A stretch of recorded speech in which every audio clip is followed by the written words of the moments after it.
When the billboard fell, the video of Ryan shielding his first love with his own body went viral. Besides sighing over their stunningly beautiful love story, everyone also noticed me in the corner of the video. I had also been hit by the billboard, covered in dust. I crawled out and saw Ryan softly comforting the girl in his arms. After freezing for 2 seconds, I patted the dust off my body and quietly left. Hahaha. This passerby is literally me. This is exactly how speechless I get when I see people showing off their love in public. Over here, they look like the male and female leads of an idol drama. Over there, she looks like a refugee who just escaped. I'm dying of laughter. I really want to know this passerby's inner thoughts. A few days later, a reporter found me. After witnessing that touching scene in person, do you have anything you want to say?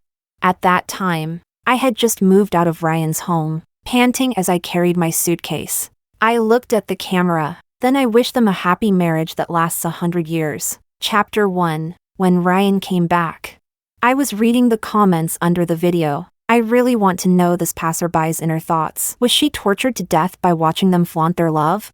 The passerby referred to me. I recalled the scene at that time. When I saw that the girl in Ryan's arms was Luna, I froze for several seconds. It had been 2 years since the last time we met at the end of senior year, yet I could still recognize her at first glance. So she had already returned to the country. Ryan should soon end this secret and chaotic relationship with me. The sound of the door unlocking came from the entryway. Ryan was holding his coat in his hand, lowering his head to change his shoes. You were at the scene today too. Why didn't you call me? Were you injured by the billboard? Obviously. He had also seen that video. I shook my head. Only a few small scrapes. Did you apply medicine? He nodded and did not say anything else. It could not be called concern. It was only because of our relationship that he asked symbolically, and I would not ask him about Luna either. That would be crossing the line. Chapter 2. In the evening, I was cooking in the kitchen. At the same time, I was thinking that I had too many things at Ryan's place, and I did not know whether they would fit if I moved back to the school dormitory. Ryan came in. He leaned lazily against the counter. There was a freshly acquired scent of mint and tobacco on him. Ryan's unwavering gaze made it impossible to ignore him even if I wanted to. I tightened my grip on the spatula and turned back to look at him. Why are you staring at me like that? He curved his lips into a smile. Without any warning, he kissed me. I instinctively stepped back, but he wrapped an arm around my waist and pressed me back. After countless intimate moments, he understood my little habits when kissing even better than I did. When the kiss ended, he pulled back and kissed the corner of my mouth again. Are you hungry? I understood his implied meaning. He no longer had the patience to wait until night. With my breathing unsteady, I nodded.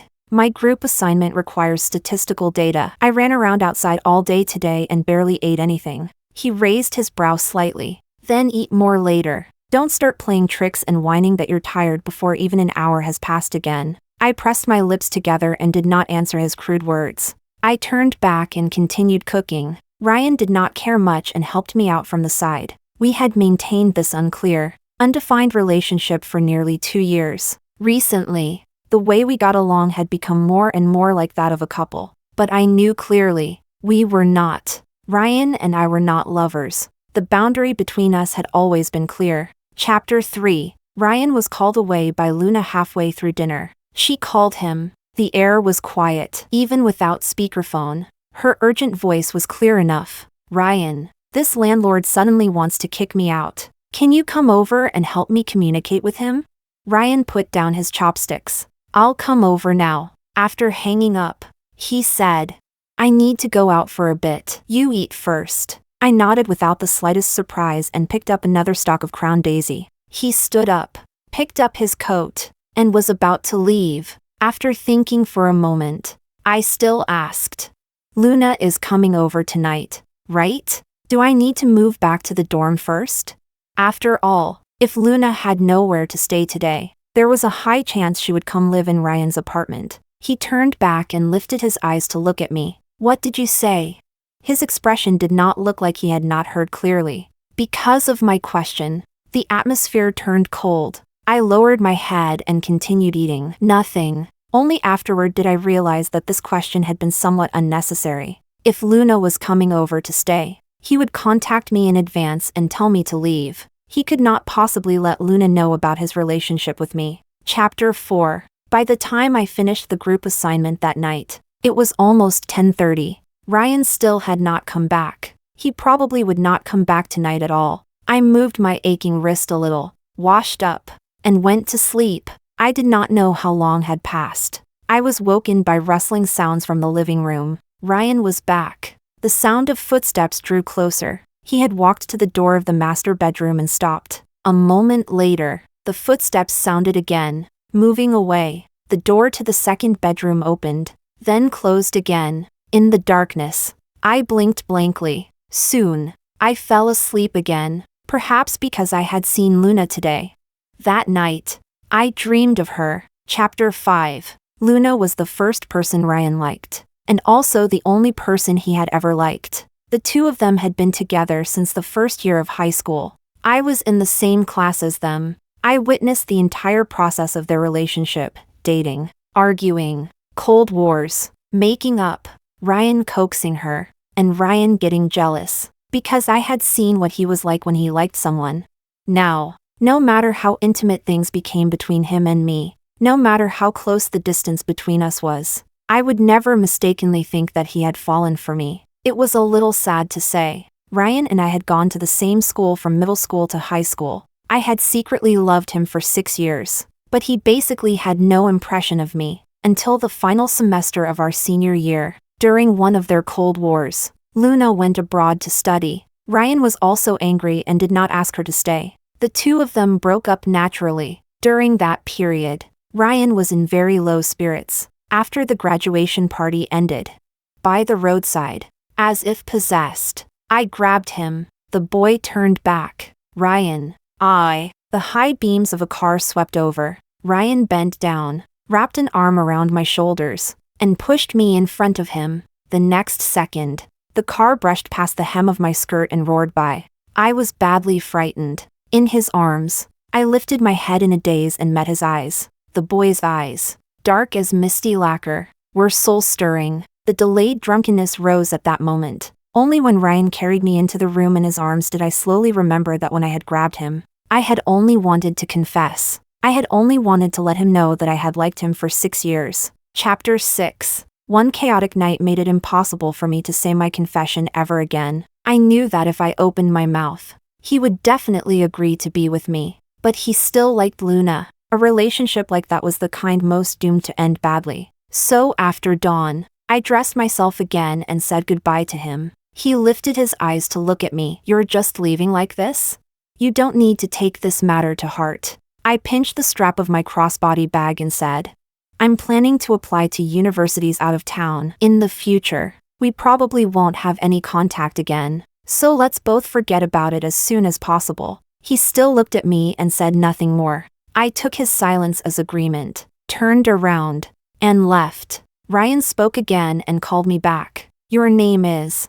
My eyes were so dry they stung. I turned back and curved my lips at him. "Diana." I walked out and pulled the door shut behind me. I shut him, along with my 6 years of dusty, inconspicuous, unknown secret love, inside that debauched room. At that time, I also never imagined that I would see him again. It was not long after school started. At the club's first meeting, the boy pulled out a chair and sat down across from me. A familiar face, a familiar voice. He looked as if he had already completely escaped the shadow of breaking up with Luna. He was as high-spirited as he had been in my memories. The instant our eyes met, he looked away without pausing. Chapter 7. He probably did not want people to know that he and I knew each other, so I also tacitly never took the initiative to look for him. But things always deviated from their original course. To welcome the new students, the club held its first group dinner. Ryan's seat was very far from mine. The senior sister beside me nudged me with her elbow.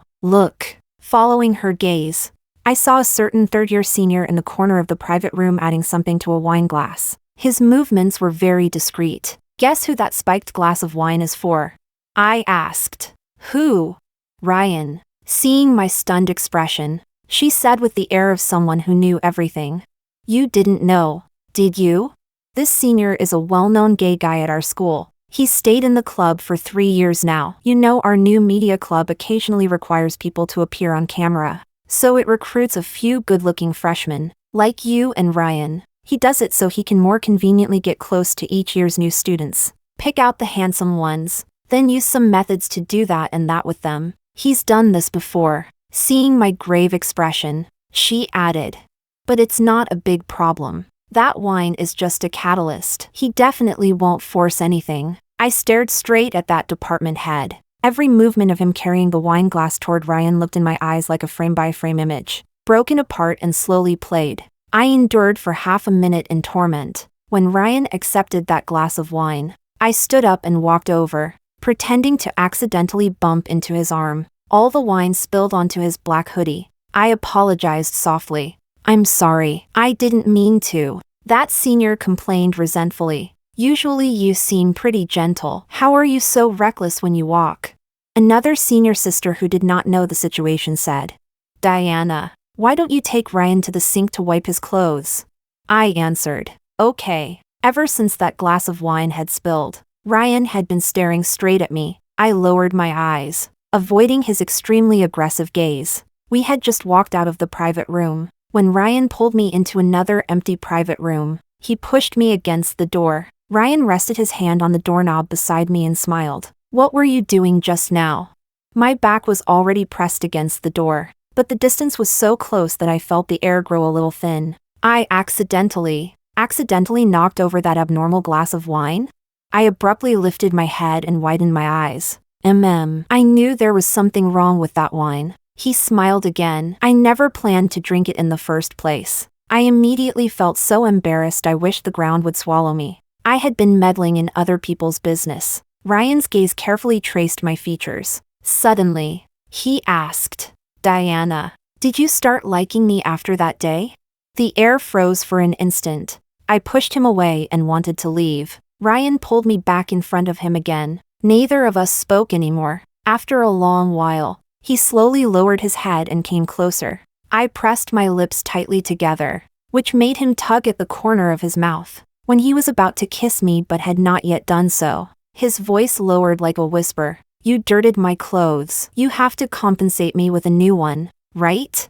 I was tricked and opened my mouth. "How much?" The last sound of the final word was swallowed by him. The force of the kiss was heavy, and I could not help gripping the fabric at his shoulders. In the dim room, there were only faint kissing sounds. I slowly closed my eyes. At that time, I thought he had already forgotten Luna.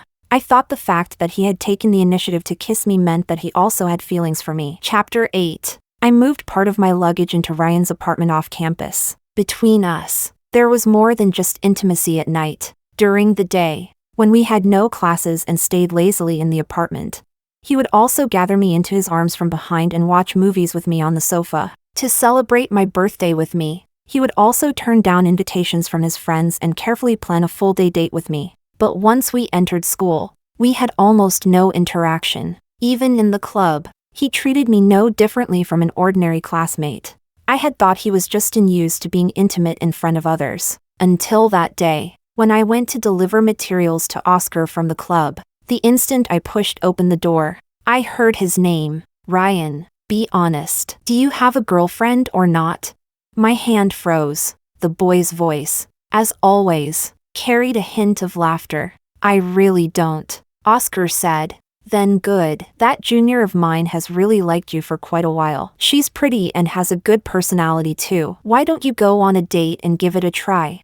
Ryan seemed to think for half a minute. "Sure. Send me her WeChat. I'll ask her out." "Oh, look at you, kid. Quite the gentleman." "Huh? You know you shouldn't make the girl take the initiative." My whole body could not move. I was like the worst, most lifeless sculpture under an artist's carving knife. Chapter 9. I had no classes in the afternoon, so I returned to the apartment early. Ryan did too. After we ate, we watched a suspense movie on the sofa. By the end of the movie, I still had not figured out what the murderer's motive was, but I noticed that within 1 hour, he checked his watch 6 times. When the movie ended, he stood up. He moved his neck a little. "I won't be coming back for dinner tonight. After you eat, go to sleep first. No need to wait for me." holding a cushion. I asked him in a low voice, "Are you going on a date? With Oscar's Jr.?"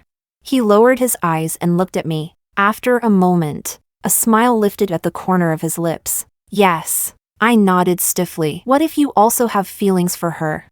Then we'll date." He sat on the armrest of the sofa, his tone very casual. "And then the two of us will end things. I also won't interfere with your dating. If you meet someone you like, remember to tell me in advance, and I'll consciously cut things off with you too." I always assumed this was the way we got along. His fingertips tapped his knee, and he asked thoughtfully, "Did you have some kind of misunderstanding?" I stared at the television screen with unfocused eyes, my voice hoarse. "No." Ryan nodded as if he understood. He did not say anything else. While calling that Junior, he walked outside. The door closed. The sound stopped abruptly. Outside the window, the evening glow still held a final beautiful trace. It had a little more warmth than the formal blue hour. It was a moment very suitable for a date. That night, I watched that suspense movie again 5 times. Whenever I lost focus and thought of Ryan, I would punish myself masochistically by starting over from the beginning, until I could watch the whole thing with no distractions. Chapter 10. This dream ran through the entire 8 years of my secret love. When I woke up, I inevitably felt a little tired. As I leaned against the headboard and gathered myself, I continued to recall from where the dream had ended. Later, Ryan did not continue seeing that Junior. After I learned about this, I only stared blankly for a while, then continued writing the club report. Now, I slowly realized that I had probably started letting go of Ryan from that time onward. Half an hour later, after washing up, I came out. He had already gone to school first. Warm breakfast was placed on the table. In the past, there would be a sticky note pressed under the milk cup. The content was basically always that he had class in the morning and had left first, what the temperature was today, and not to dress too lightly. Things like that. Today, there was nothing. Ryan seemed to be in a cold war with me. I thought about it. It was probably because what I had said last night, "Luna is coming over tonight, right? Do you need me to move back to the dorm first?" had crossed the line, and made him feel offended. Chapter 11. During the club meeting in the afternoon, Luna was also there, sitting right beside Ryan. She looked at me for a while, then curved her lips into a smile. "Oh, Diana, you go to this school too?" I smiled. "Yes. You two know each other?" Oscar walked over and asked. Luna nodded. "We were in the same class in high school. Diana, right? She was the famous good girl of our grade." Ryan silently glanced at me, as if he was wondering what part of me had anything to do with being a good girl. After all, a good girl would not have been tangled up with him in such an unclear relationship for 2 years. Oscar laughed. "That makes things even more convenient. Luna, right? We asked Ryan to bring you to our school today because there's something we'd like to ask you for help with." Yesterday, the video of Ryan using his body to shield Luna from the billboard had gone viral. Even several of the club's supervising teachers knew about it. The school hoped that Ryan, and Luna could cooperate and film a series of short videos for a while. The background of the script would be set at the school. In a way, it would also increase the school's exposure. Oscar teased Ryan. "The main content of the video is that you and Luna reunite after a long separation, break through the awkwardness, and your relationship gradually becomes ambiguous and heats up.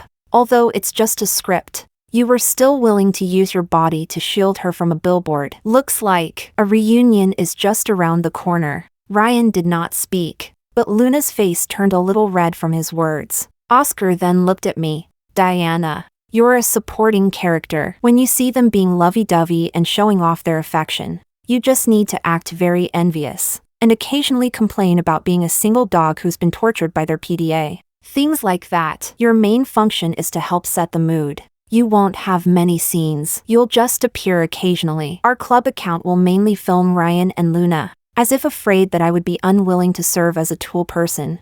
Oscar asked again. "Well, Diana, you don't have a boyfriend yet, right?"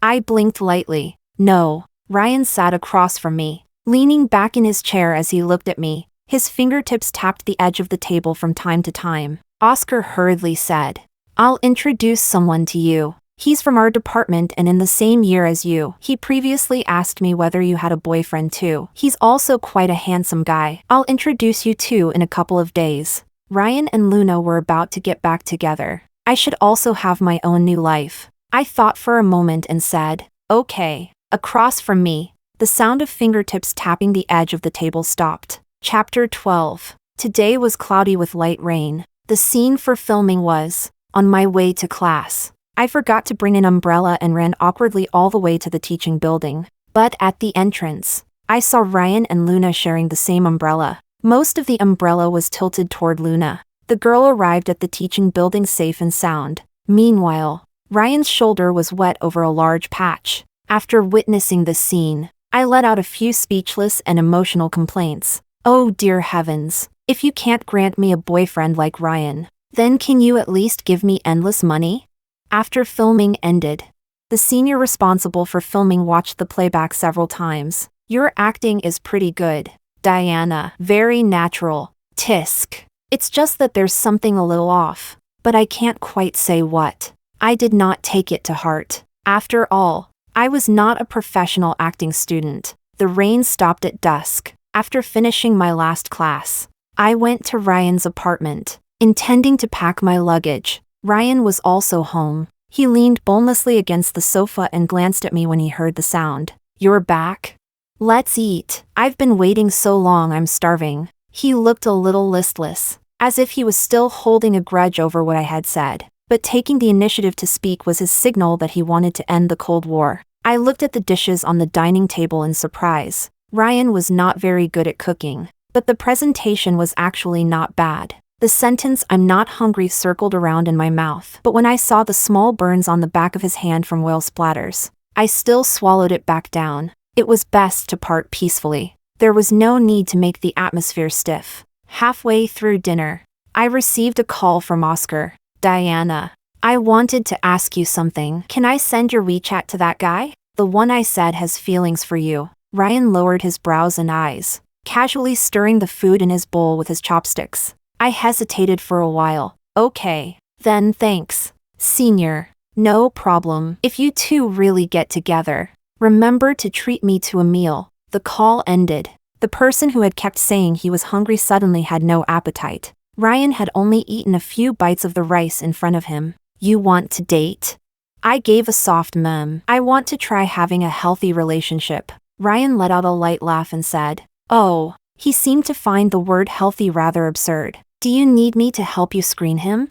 So you don't get tricked by someone. The way he spoke so casually with me about my future boyfriend suddenly made me lose my appetite. I could not tell whether it was because I no longer loved Ryan, or because I had grown tired of this relationship. I swallowed my last bite of rice. Then I put down my chopsticks and looked at him. No need, Ryan. I came back today because I planned to pack my luggage and move back to the dorm. He looked at me quietly. I took a deep breath. Let's separate. Chapter 13. Just as I had expected, Ryan only looked at me for a while with his arms crossed, then agreed. I went back to the room to pack my things. He leaned against the doorframe and lightly glanced at the two large suitcases. Do you need me to send you off? No, I said. If someone sees us, it might be hard to explain. Ryan smiled. You're afraid I'll delay you from dating someone, right?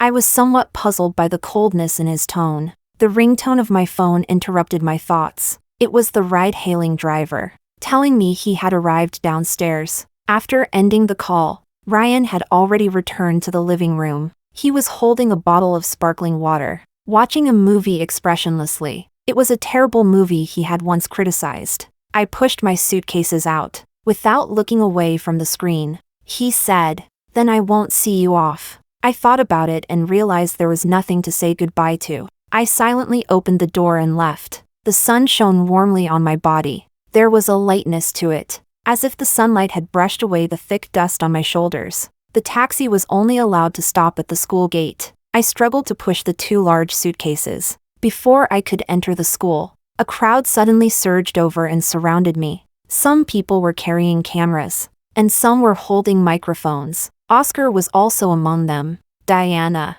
these are reporters from CC Entertainment. They want to interview you all for a few words. We haven't seen Ryan and the others yet, so you can say a few words first. The reporter at the very front held the microphone to my mouth. Student, your video has been trending for 2 days already. As a bystander, you witnessed that touching, idle drama-like scene. Is there anything you want to say to the 2 people involved?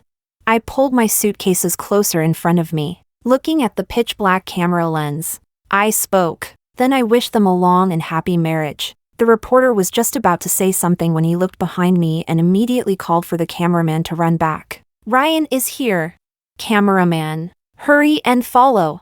A group of people hurriedly ran past me. In the chaos, my suitcase was knocked over by the crowd. The latch on the suitcase popped open, and my clothes scattered all over the ground. I hurriedly squatted down to pick them up. Ryan ignored the crowd in front of him. He walked up to me, his gaze looking down from above. A long and happy marriage? For once, there was not the slightest trace of a smile on his face. His expression was indifferent as he walked around me and went far away. Chapter 14. The first episode of the video performed very well. Oscar was full of enthusiasm and immediately dragged us into filming the second episode. This time, there were more scenes between Ryan and me. After several consecutive bloopers, even the student in charge of filming was close to breaking down. Ryan, do you have some grudge against Diana? We asked you to normally tease her about why she doesn't find a boyfriend, not to be sarcastic and passive-aggressive. Bro, also, can you be a little gentler when you look at her? Don't look so full of resentment. Ryan's patience ran out. Am I a professional actor? After throwing down those words, he abandoned the job and left. Ryan was easygoing, as long as others did not step on his bottom line. He usually did not care, but this time, because of 1 or 2 complaints, he darkened his face in front of everyone. I stood in place, looking at his back and thinking, this was good too. There was no need to pretend to be normal classmates. No need to greet each other as if nothing had happened. Once I completed the credits, I would quit the club. There would no longer be any contact between us. When I returned to the dorm, my roommate was watching the first episode of our video. She scrolled through the comments section. Diana, look! Someone in the comments mentioned you. They said they don't know why, but you look like you have this bright sadness. I leaned over to look. It was a comment with only a few likes, and only 1 or 2 people had replied to her. That's normal. She's just envious. I'm single too, so I get her. When I get tortured by couples showing off their love, I get sad like that too. Not many people cared. I did not take it to heart either. Chapter 15. The person Oscar pushed my WeChat to was named Ethan. When I saw the note the boy sent, I found it somewhat familiar. After adding him on WeChat, we did not chat much. He said he was attending a seminar out of town with his mentor and that we could talk in detail after he returned in a few days. I asked what we would talk about in detail. After quite a while, he seemed to have finally finished being busy and replied with a voice message. The background was slightly noisy. The boy's clear voice carried a smile. You really don't remember me?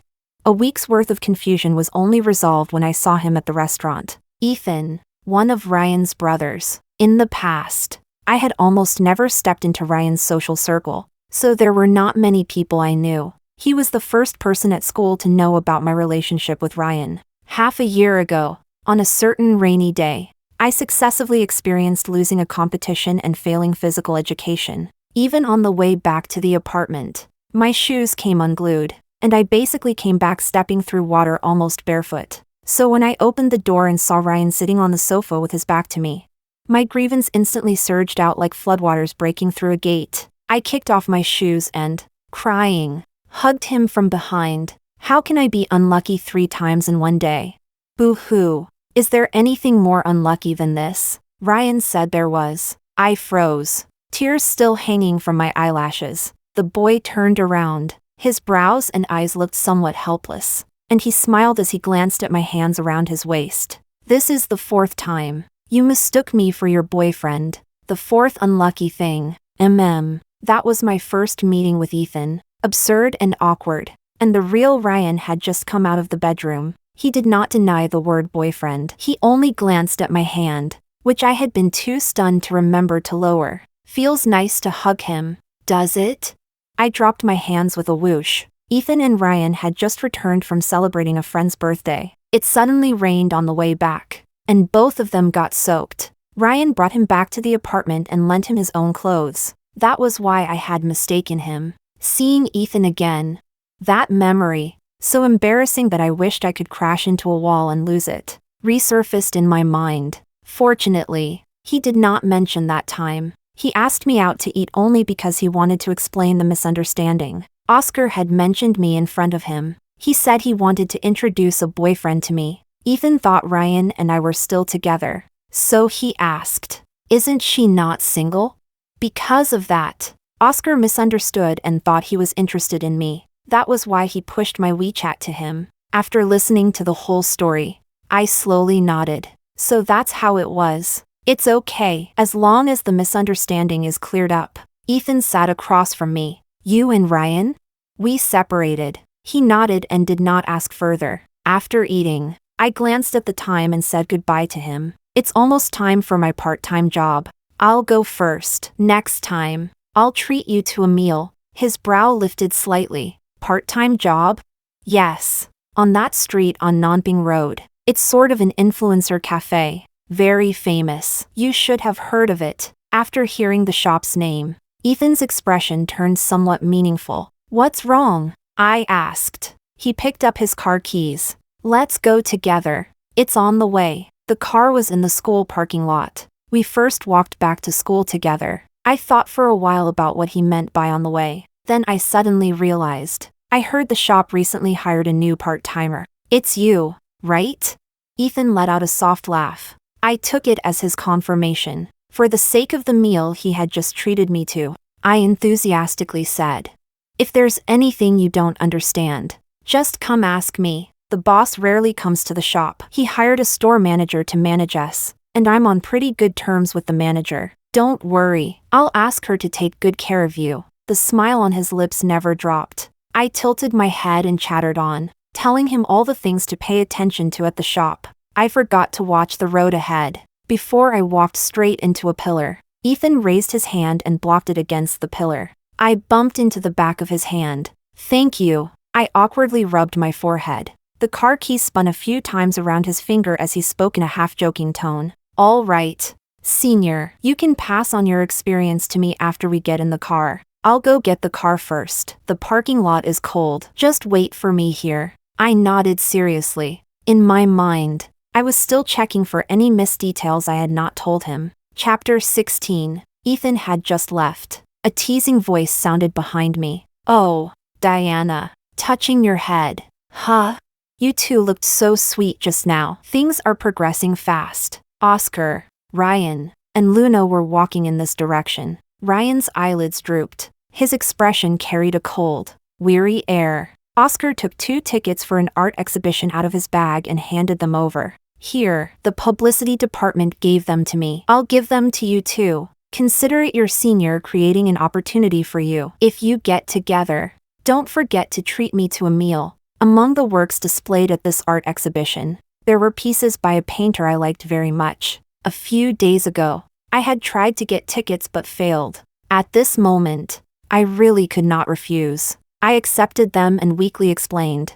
Thank you, Senior. But you misunderstood. We're really not in that kind of relationship. I get it. Not yet, right? Me? Oscar took the opportunity to tease Ryan and Luna. How much longer are you two going to take? If you two get together, the atmosphere will be sweeter, and my videos will be easier to film. Luna bit her lower lip and also looked toward Ryan. He spoke lazily. Stop randomly matchmaking. I just got dumped and am not in the mood to date. I froze. Oscar was also very surprised. When did you date someone? How come I didn't know? Don't you know now? Luna's eyes instantly reddened. Oscar was completely focused on digging for gossip. No, but why did you break up?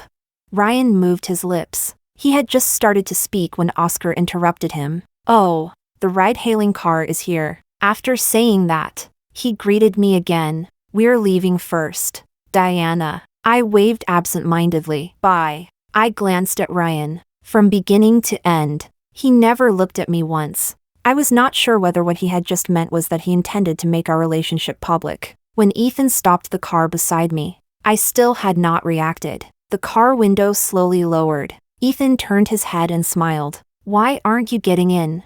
I looked at the boy sitting in a 3 million yuan luxury car and blinked stiffly. Chapter 17. After getting into the car, we were silent for a long time. I looked at Ethan, hesitating to speak. He still kept his eyes ahead. One hand rested on the steering wheel as he said with ease. Yes, I am. I widened my eyes. You know what I wanted to ask? He silently lifted the corners of his lips. I sighed with some emotion. I really don't understand rich second-generation heirs at your level. Why would you still come work part-time at a cafe? To experience life? Someone like Ryan was a very typical rich young master. His whole day was basically spending money. Spending money. And spending money. Ethan? At the red light. He slowly stepped on the brake. Then he turned his head and looked at me. His gaze seemed a little numb. I was confused. What's wrong? Didn't you guess that I wanted to ask you whether you were a rich second-generation heir who came out to work part-time to experience life? Ethan was still looking at me. The light turned green. The car behind us honked at him. Only then did he turn back and start the car. When we arrived at the entrance of the cafe, I suddenly remembered an important thing I had forgotten to tell him. I tugged Ethan back and did not rush to let him go in. I was still anxiously choosing my words. Ethan simply stopped being in a hurry too. He leaned against the door, waiting for me in a casual manner. His expression was faint, as if he had run out of ways to deal with me, as if no matter what I said, it no longer mattered. The boss seems to harass good-looking male employees. If you run into him, be more careful. Ethan seemed to freeze in place for an instant. I thought he was scared and comforted him in a low voice. It should be fine. He rarely comes to the shop. I've been working part-time here for almost 2 months and haven't even seen him. Ethan looked like a person who had been dried out by the wind. Then how did you know? His younger sister came once. She said it publicly. Ethan nodded, took out his phone, and made a call. The other side answered. Alice, did you publicly say at the cafe that I harass men? I was so shocked I could not speak. Did I? Oh. Seems like it. I heard someone say before that you harassed him and even locked him in your room. Then for the reputation and long-term development of your cafe. There's nothing wrong with me kindly reminding them. Right, brother? Ethan's voice was calm, but perhaps that was also because his soul had left his body for a while. I was forcing him to write the group assignment. He and I were in the same group. His sister was indifferent. Oh, anything else? Don't disturb me while I'm playing AOB Island. Ethan. Chapter 18. Only after the call ended did I barely come back to my senses. Ethan looked at me. I also stared straight at him. A moment later. Are you going to fire me? Ethan looked like he was about to laugh but did not. Guess. Me. This cafe was something Ethan had casually invested in. He often forgot that he even had a cafe, so he did not come often. He stayed in the shop for most of the day too. That evening, we got off work together. Ethan carried his car keys. What shift do you have tomorrow? Morning shift. I said. Then wait for me at the school gate tomorrow morning too. I'll bring you over. I let out a sound of surprise. You're coming tomorrow too? He pinched the bridge of his nose and drawled out a hum. The accounts in the shop are too messy. I'll have to come over and organize them for a while. I secretly celebrated the fact that I could hitch a ride to and from work. After the car had driven out for a while, I received a call from Ryan. The corners of my lips, which had been slightly raised all this time, unconsciously dropped. Are you free right now? I pressed my lips together. What's wrong? His voice was faint. My leg injury acted up. I can't move right now, and I can't get my takeout either. I wanted to ask if you have time to buy me a bottle of medicine and bring it up. After all, you're the only one who knows my home password. I lowered my eyes and did not answer right away. He did not rush me either. Ryan's leg had been injured more than 2 months ago. That night, we went to stroll through a newly built park. On the way back, we ran into a group of drunks. One man said he had lost a game and insisted on adding me on WeChat. Ryan blocked the murky gaze he cast toward me and smiled. Sorry. My girlfriend doesn't add people. That was the first time he said I was his girlfriend. But I knew clearly that it was only to help me block the trouble. The man was embarrassed by his blunt rejection. After some back and forth, someone started fighting. There were 4 or 5 people on the other side. Ryan also had to split his attention to protect me. Someone seized an opening and hit his leg with a steel pipe, fracturing it. Now, it had basically recovered, and he had no problem walking. But when the weather changed, or if he did not spray the medicine on time, it would relapse, causing so much pain that he could not walk. After all, he had been injured because of me. I took a deep breath and said to the person on the other end of the phone, "I'll come over now, okay? Thank you." After saying that, Ryan hung up. Ethan spoke. "You're going to see Ryan?" I gave a hum. "Just let me off here. It's not far from his apartment. I can walk there myself. Don't delay yourself from getting back to school. Thank you for driving me back." He did not stop. The neon lights blurred across the side of his face. They also conveniently covered the emotions in his eyes. "It's too late. It's not safe for you to walk alone at night. Aren't you just delivering him a bottle of medicine? I'll wait for you downstairs." As he spoke, he turned a corner. The car stopped steadily in front of Ryan's home. Chapter 19. There was a pharmacy downstairs. I bought the medicine and hurried upstairs, unlocked the door, and went inside. I quickly instructed the person curled up on the sofa, "Don't forget to spray the medicine again, for later follow-up exams. If there are any lingering after effects, remember to contact me." After saying that, I immediately planned to leave. My wrist was grabbed. Ryan lifted his head and looked at me without speaking. "What are you doing?" I did not understand. His pitch black, silent eyes seemed to be covered by a layer of mist. "Diana, what does a healthy relationship mean? What part of us is unhealthy?" Out of nowhere, he brought up old accounts, mentioning the excuse I had used when we separated. I looked at him. Suddenly, I realized that he did not think there was anything abnormal about our relationship at all. I wanted to pull my hand free. Ryan gripped it even tighter. "Am I stopping you from speaking by holding your hand?" I finally spoke. "What I want is a relationship where we like each other mutually, take responsibility for each other, treat feelings seriously, and are absolutely one-on-one." He listened and gave a light scoff. "What's the meaning of that? It's not like I haven't been in that kind of relationship before. Didn't we still break up in the end?"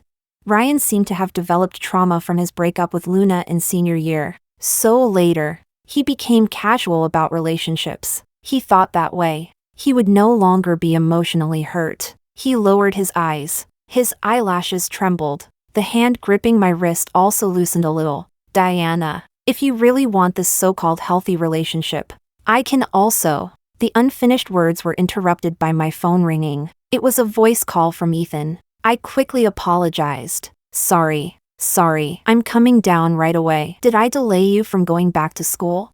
A light laugh came through the receiver, sounding even deeper and richer. "I'm not rushing you. It's just that you didn't come down for so long. So I was worried something might have happened to you. Do you need me to come up and help?"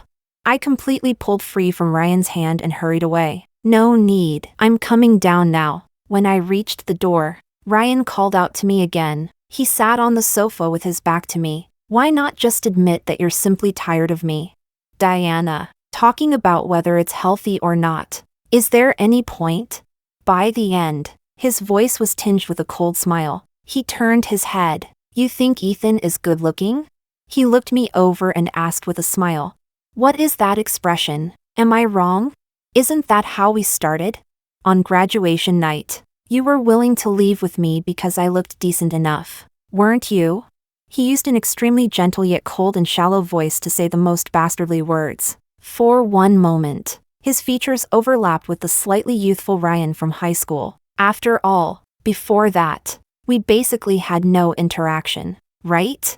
At that moment, I was certain my first love had completely died. "You're right. That is how we started.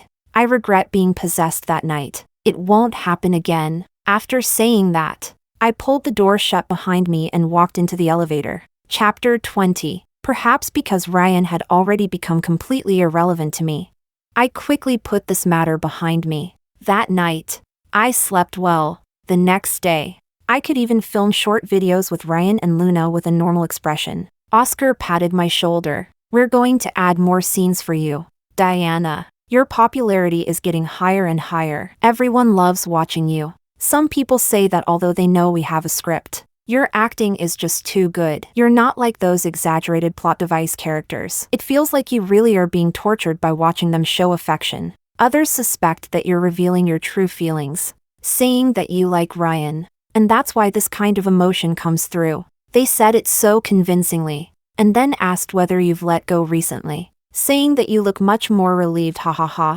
Ryan happened to pass by. Hearing this, he absurdly curved his lips. She's too good at acting. Seeing this, Oscar said, you think it's funny too, right? Diana is an award-winning actress. Her acting fooled everyone. Clearly you two are the two people in the whole club who talk the least. And they still say she likes you? I packed my bag and pretended not to hear. Oscar asked. Huh? Diana, you're leaving so early? Aren't you going to see how your filming turned out? No, senior. I just happened to be going to an art exhibition today. Oh, he smiled teasingly. With Ethan?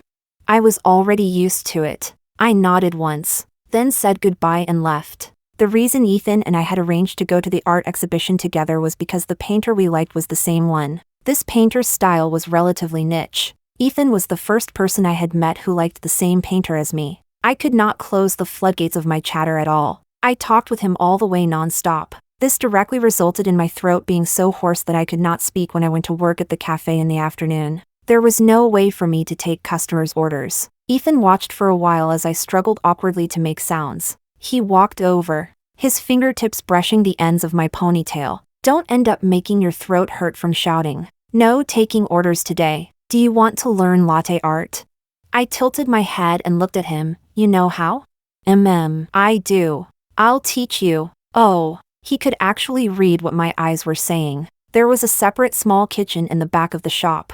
Ethan took me there to learn latte art. I observed every one of his movements and studied carefully. Only after he finished drawing did I notice that he had drawn a butterfly. Do you like butterflies? I asked with my mouth movements. Ethan's gaze shifted slightly. He looked away and gave a lazy hum. They're okay. But this drawing isn't just a butterfly. It's also you. I froze for a moment. What? Diana can't be drawn, so I can only draw a butterfly to represent you. Using a butterfly to represent Diana. All I could say was that he was pretty stereotypical. As a return gift, I also planned to draw a little boat for him.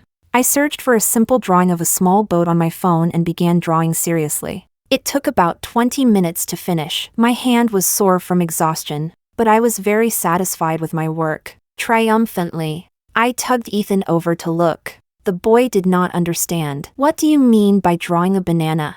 Do you like eating bananas? Was he asking for trouble or what? Chapter 21. As for the situational videos involving Ryan, Luna, and me, each one averaged around 600,000 or 700,000 likes. The popularity was very high. At the request of viewers and fans, Oscar decided to let Ryan and Luna livestream. The two of them did not interact much. The fans gradually lost interest while watching. Someone in the comments asked, "Can we see Diana? We want to see what her private life is like." Oscar's sharp eyes caught that comment. He picked up the phone and ran over to me as I was preparing to leave. "Diana, say a few words to everyone." Over the past few days, I had stayed up late writing papers, and a large red pimple had appeared on the tip of my nose. It was fine when filming videos, since post-production could edit it out, but live streams could not hide it at all. I quickly covered my face. "No, senior, I'm about to be late for my part-time job. I have to leave first." Oscar persisted. "Come on, don't be in such a rush. Just say hello." I lowered my head, covered my face, and dodged. Without paying attention, I bumped into someone's arms. It was the familiar, crisp scent on Ethan. He used one hand to protect the back of my head. With the other hand, he blocked the camera and smiled. "That's about enough. Don't bully one girl over and over just because she has a good temper." The live stream exploded. "Holy shit! Your school has another super handsome guy." Stop. Stop. Stop. Did he just hug Diana? What's his relationship with Diana? I'm anxious. Anxious. Anxious. Who understands? I keep watching the videos every day and always see Diana getting tortured. It doesn't feel good at all. I really want her to get a boyfriend too. Has mom finally waited for this day? Diana? Oscar answered the comments one by one. After answering, he took the phone back to Luna and the others to continue the live stream. Where's Ryan? He just said he was going out to smoke. Chapter 22.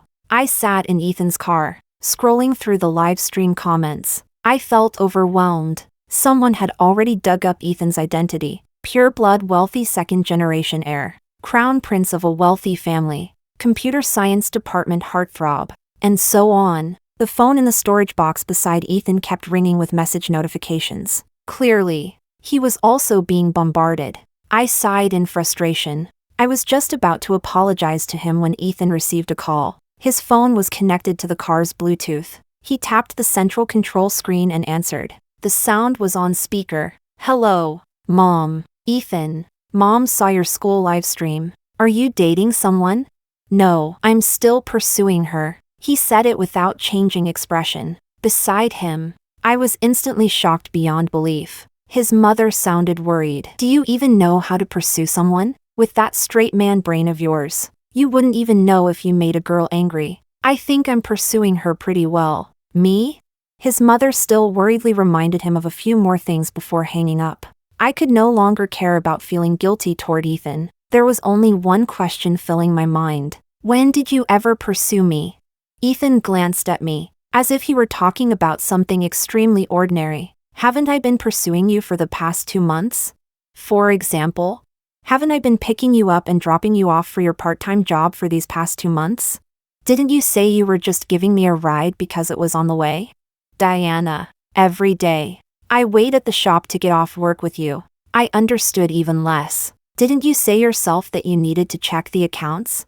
Ethan was so angry he laughed. We happened to arrive at the shop entrance, and neither of us was in a rush to go in, so we continued arguing in the car. Fine, when you caught a cold, I took you to the hospital in the middle of the night and stayed with you for your 4-drip on your birthday, because I wanted to personally make you a cake. I studied for half a month. You said you were afraid of failing the 800-meter run and failing PE again, so every night I called you out and accompanied you on night runs. Also, when you complained that the dormitory air conditioners were old and didn't work well anymore, I was the one who had my mom donate a batch of new air conditioners to the school as an outstanding alumna. After the boy finished speaking, he folded his arms and looked at me. His expression looked like he was angrily accusing me. These are all proof that I like you. Damn it. I looked at him with a particularly complicated expression. I caught a cold because the faucet in the shop broke and sprayed water all over me. As the boss, taking me to the hospital and taking care of me was your responsibility. Oh, I'm sorry about that cake. I didn't eat it. I shared it with my roommates. I saw that the filling had crushed peanuts, and I'm allergic to peanuts. With every sentence I said, Ethan's face darkened a little. The night runs were for my 800-meter run. But you didn't say anything. I thought you liked night running and wanted someone to accompany you, since I ride in your car to and from work every day. I also felt too embarrassed to refuse. During the beginning of those night runs, I was so exhausted that I actually hated you every day. As for the air conditioners, I didn't know you donated them for me. You didn't say anything. After I finished speaking, he had already leaned over the steering wheel and laughed out loud. His laughter made my back feel cold. After a long while, he lifted his head and looked at me, expressionless. Also, I secretly kissed you before, while you were napping. My face instantly flushed bright red. For a moment, I was incoherent, not knowing whether to accuse him first or ask where he kissed me first. Ethan coldly watched me explode like a ridiculous clown for a while before saying, I lied. I just felt annoyed after you retorted against me so many times. After saying that, he got out of the car with a face that was begging to be punched. Was this how he liked someone? Chapter 23. Perhaps he had been struck by my words. The next day, Ethan acted strangely, as if something had possessed him. In the afternoon, we were filming a video by the school fountain when I saw Ethan arrive. I jogged over to greet him. It'll be a little late today. Why don't you go to the cafe first? He looked at me. I'll wait for you. I already said I'd go to the cafe to spend time with you. If you're not there, What am I going there alone for? I was stunned for several seconds by that straight shot. I have to go back and film. He pulled me back. What's the rush? It's not your scene yet. He took a tissue from his bag and wiped my face. The fountain splashed water on you. I stood stiffly in front of him, somewhat at a loss. A moment later, Ethan laughed. His gaze swept over my reddened ears. Diana, so this is the kind of thing you like. Lunatic! I pushed him away and ran. Ethan seemed to have found some kind of pattern. He began frequently throwing straight shots at me. During a certain holiday, we had 3 days off, and I went back to my hometown. I returned at noon on the third day. Ethan came to pick me up, wearing a mask. Unusually, he spoke very little. After sending me to the school gate, he planned to leave. I felt a little unused to it. I stared at him, wanting to ask whether he no longer liked me. Oh, I would have asked very casually. It's not like I cared that much. Haha. But very quickly, I realized something was wrong. I leaned closer and touched his forehead. You have a fever? He gave a hum, his face pale. Then why didn't you stay home and rest? Why did you still come pick me up? Perhaps because he was sick. His voice carried a trace of weak, lazy fatigue. I promised I'd pick you up. It's not that serious. Go back. Don't let me infect you later. Seeing that my cheeks were puffed up with anger, he seemed to misunderstand something and explained again. Don't worry, it's not that serious. I can drive just fine. I wouldn't disregard your safety. I could not hold back, and a trace of crying leaked into my voice. Ethan, are you crazy? The boy curved his lips. Why are you scolding me again? Ethan also had a place near the school. I took him back and supervised him as he took medicine and rested. You're not going back? Ethan had been forcibly stuffed under the blanket by me, his eyelids heavy. I suddenly seemed to understand his subtext. I said to this clingy little demon, I'm not going back. Sleep without worrying. He stretched a hand out from under the blanket. I want to hold hands. I stared at him, silently saying, don't push your luck. This time, Ethan did not back down. He said in a low voice, just hold for a bit. Then I'll sleep. So clingy it could kill. I slapped my hand into his palm. Fine. Stop making trouble and hurry up and sleep. Ethan obediently closed his eyes. His breathing gradually became steady. I shifted my gaze back onto his face. Inappropriately, I remembered something he had once said. Although the part about secretly kissing you was fake. But that day, when you were napping in the library, I really did have the urge to kiss you. And then, I realized I had fallen for you. I shook my head. I drove those words out of my mind, pressing my lips tightly together. I stopped looking at him. Fallacy. Chapter 24. The club's video account surpassed 2 million followers. Not only did Ryan, Luna, and I become somewhat popular, but the school's visibility also rose to another level along with it. The school allocated funding to the club, saying they supported the continued filming of videos. The first thing Oscar did after receiving the money was hold a celebration banquet. From the restaurant to the karaoke bar, 2 rounds in a row, and everyone drank quite a bit. Ethan sent me a message. I'm at the entrance. I picked up my bag and stood up. Senior, you all keep having fun. I'll head out first. As soon as I finished speaking, my wrist was grabbed by Ryan beside me. The moment our eyes met, I realized he had drunk too much. You really don't want me anymore?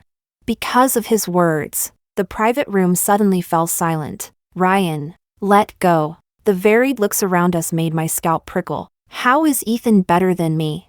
He stared at me stubbornly. Speak, Diana. What exactly made you get tired of me? If you don't tell me, how will you know I can't change?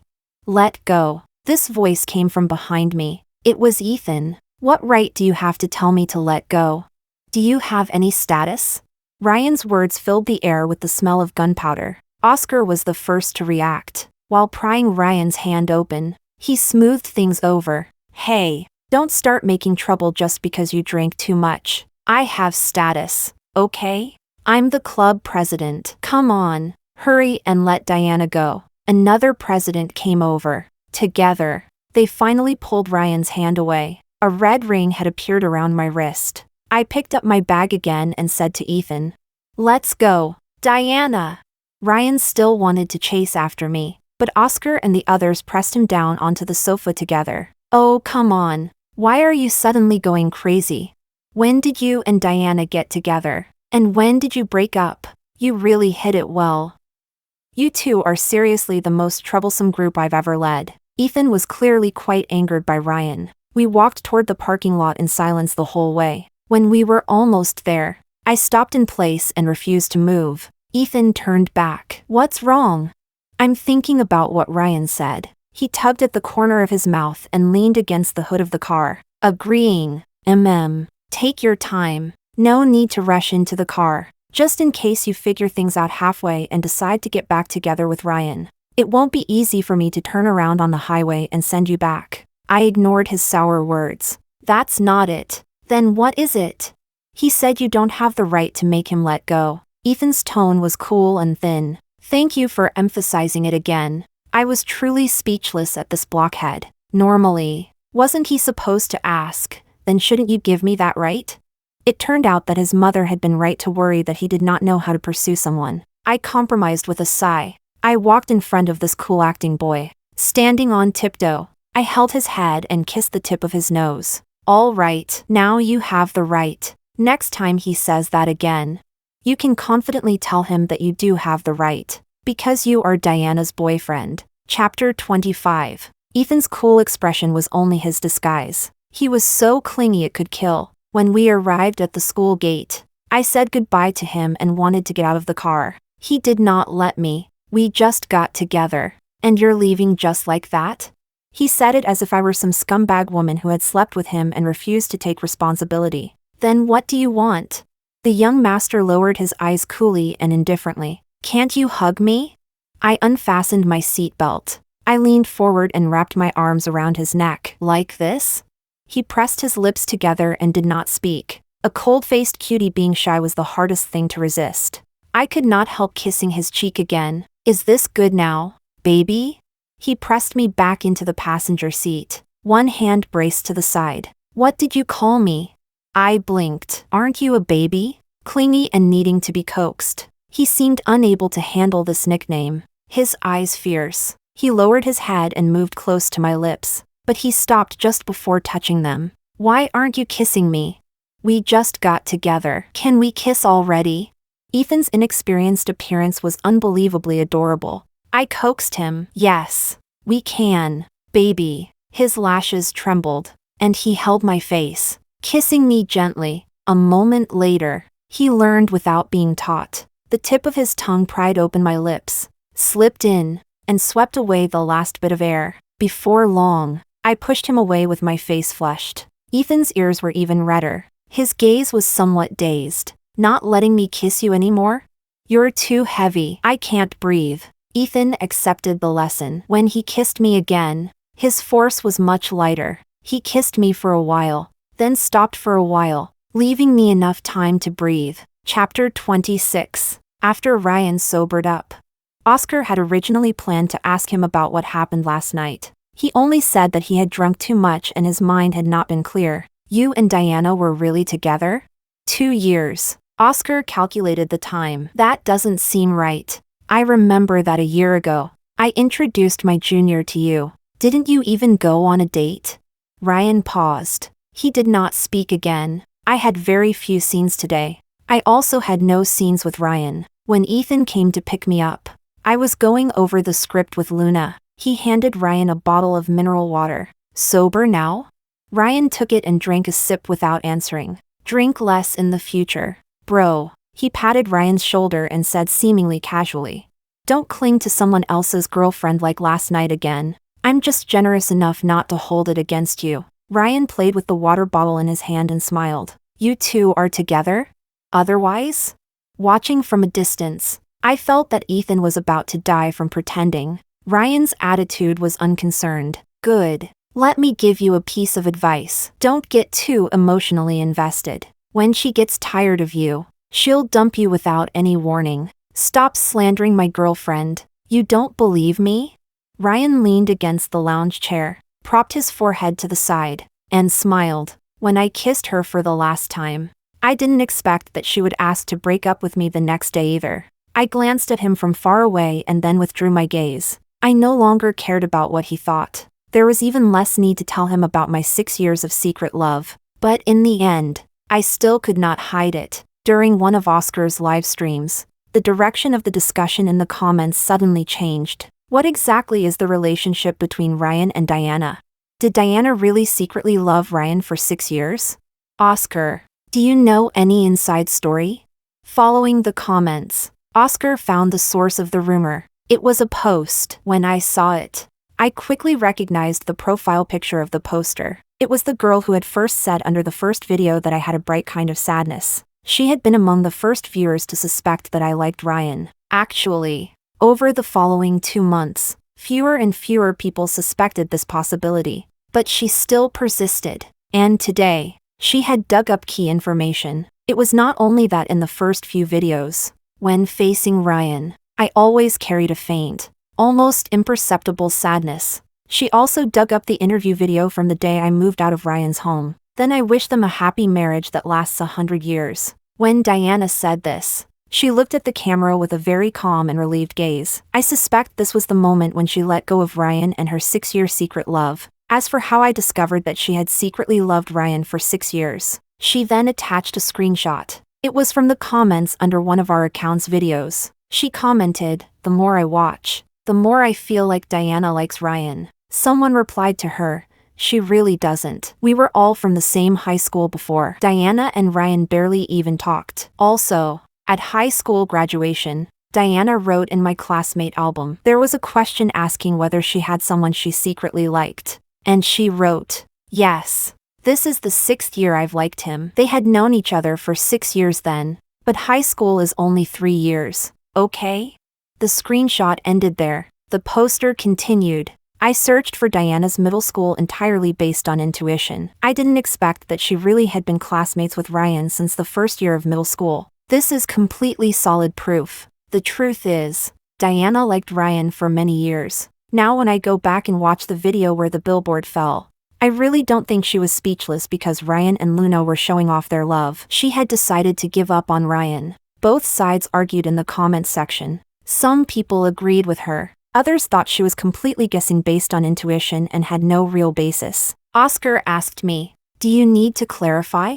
I shook my head. "It's fine. The heat should go down soon." At dusk, I came out of the library, and light rain had begun to fall. I took an umbrella from my bag and walked back to the dorm. I planned to put the books back and then go find Ethan. When I reached downstairs, I saw Ryan, soaked from head to toe. When he came closer, a chill swept over me. I did not know how long he had been standing in the rain. "Diana, they said you liked me for many years. How come I never knew?" Even if I had said it, it wouldn't have been useful. It would only have made me more embarrassed. If you had said it, I couldn't possibly have agreed to break up. The rainwater on Ryan's wet bangs dripped down onto his pale face. We were together for 2 years, and there were never any problems. If you cared about the fact that I saved Luna first that day, it was because I didn't see you. If I had known you were there, do you think I could fucking watch you get hit? I almost broke my leg for you. Isn't that enough to prove that I like you? The ending of his words trembled uncontrollably. I shook my head. I asked to separate because I realized I no longer liked you. Liking Ryan meant feeling very sad. Seeing him joke with other girls in the club. Watching him comfort a girl he was close to when she cried. Seeing him not refuse when a club officer introduced a girl to him. Each sadness piled up again and again. Finally, on the day he went on a date with that junior, they gathered together. Like a rough hemp rope twisting around my heart. It hurt so much I felt like dying, and I could not breathe. During that time, living felt worse than death. When I recovered again, I forced myself to let him go. I could not stay trapped in place forever and truly torture myself to death. I advised Ryan, "It's already in the past. Don't think about it anymore. I really like Ethan, and I've already started a new life. Don't come looking for me again in the future. My boyfriend will get jealous, and I will also be very troubled." Something in Ryan's eyes shattered. I had no intention of receiving his regret, loss, or negative emotions. I walked around him, went upstairs to put down my books, then went downstairs again and took a taxi away. What I said to Ryan was not an excuse. Ethan really would get jealous. For example, now, I could already imagine what I would face when I went to find him. Endless sarcastic remarks. And him taking the opportunity to make demands, like kissing him for a little longer. Me taking the initiative to kiss him, and saying hundreds of times that now. I only liked him. Chapter 27. I opened the door and went inside. Ethan was sitting on the sofa. When he saw me, his first reaction was to guiltily flip his phone face down. Why are you here? Didn't you say you had to work on a group assignment and wouldn't come over tonight? I changed into slippers and walked over to wrap my arms around his waist. I tilted my head and looked at him. That was the original plan, but then I thought of someone sulking all by himself. So I hurried up, finished writing, and rushed over to coax him. Ethan scoffed. Would I be that immature? So what if you had a crush on him? It's already in the past. There's nothing to fuss over. I nodded in deep agreement. So what were you doing with your phone? Why did you guiltily close it when you saw me? The little puppy who had just been bluffing instantly lost momentum. Nothing. Really? The puppy drooped his ears and did not answer. I picked it up and looked for myself. 2 minutes later, I asked him speechlessly. Are you childish or not? Why did you spend so much money hiring trolls to smear Ryan?